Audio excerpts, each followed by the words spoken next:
हाय दोस्तों, आपका स्वागत है हमारे YouTube चैनल पर। आज हम लोग पढ़ने वाले हैं थर्ड नॉर्मल फॉर्म। तो थर्ड नॉर्मल फॉर्म क्या होता है, इसके एग्जाम्पल आज की वीडियो में हम लोग कंप्लीट डिस्कशन करने वाले हैं। तो सबसे पहले इसके कुछ की पॉइंट है वो देख लेते हैं। सेकेंड नॉर्मल फॉर्म कंप्लायंस, मतलब जो सेकेंड नॉर्मल फॉर्म है वो थर्ड नॉर्मल फॉर्म पे अप्लाई होना चाहिए। पहले सेकेंड नॉर्मल फॉर्म अप्लाई होगा, फिर हम लोग थर्ड नॉर्मल फॉर्म चेक करेंगे। The table must already be in second normal form, यही मतलब है कि जो टेबल रहेगा वो सेकेंड नॉर्मल फॉर्म में होना चाहिए। सेकेंड हमारा की पॉइंट है नो ट्रांजिटिव डिपेंडेंसी। अब ये ट्रांजिटिव डिपेंडेंसी क्या होता है, जैसे कि एक एग्जांपल देख लीजिए। ए अगर डिपेंड है बी पे, बी डिपेंड है सी पे, तो ए डिपेंड होगा सी पे, इसी को बोलते हैं ट्रांजिटिव डिपेंडेंसी। लेकिन थर्ड नॉर्मल फॉर्म में ये चीज यहां नहीं होना चाहिए, ट्रांजिटिव डिपेंडेंसी यहां नहीं होना चाहिए। तो यही होता है ट्रांजिटिव डिपेंडेंसी। अब ये क्या बोल रहा है, नॉन की column must depend only on the primary की एंड नॉट अदर नॉन की कॉलम। इसका मतलब क्या हुआ, अब ये देखिए। अब यहाँ स्टूडेंट आईडी ये हमारा प्राइमरी की है, कोर्स आईडी ये हमारा प्राइमरी की है, स्टूडेंट नेम, कोर्स नेम और इंस्ट्रक्टर का नाम ये हमारे नॉन की कॉलम है।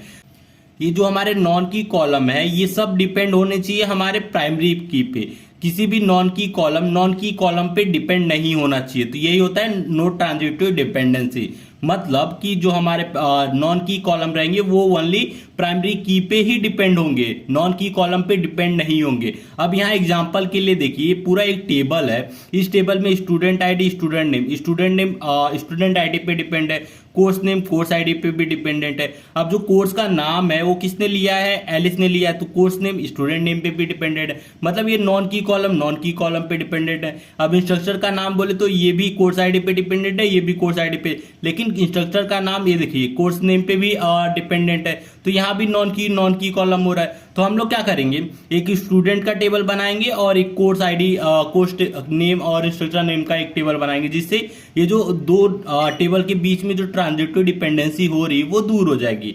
अब देखिए, the instructor name depends on the course ID, जैसे कि जो इंस्ट्रक्टर का नाम है वो कोर्स आईडी पे डिपेंडेंट है, और ट्रांजिटिव डिपेंडेंसी किससे हो रहा है, कोर्स नेम पे हो रहा है। तो हम लोग क्या करेंगे, सबसे पहले स्टूडेंट का एक टेबल बना देंगे, फिर उसके बाद कोर्स का एक टेबल बना देंगे, फिर स्टूडेंट कोर्स का टेबल बना देंगे जिसके अंदर स्टूडेंट आईडी कोर्स आईडी रहेगा।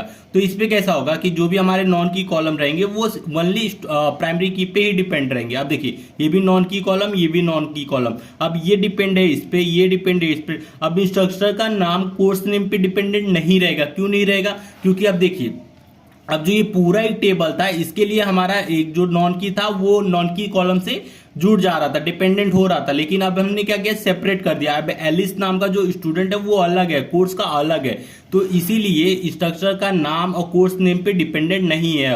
अब इंस्ट्रक्टर का नाम ओनली कोर्स आईडी पे ही डिपेंडेंट है। तो ये हो गया थर्ड नॉर्मल फॉर्म। तो वीडियो अच्छा लगा तो प्लीज वीडियो को लाइक और हमारे चैनल को सब्सक्राइब जरूर कीजिएगा।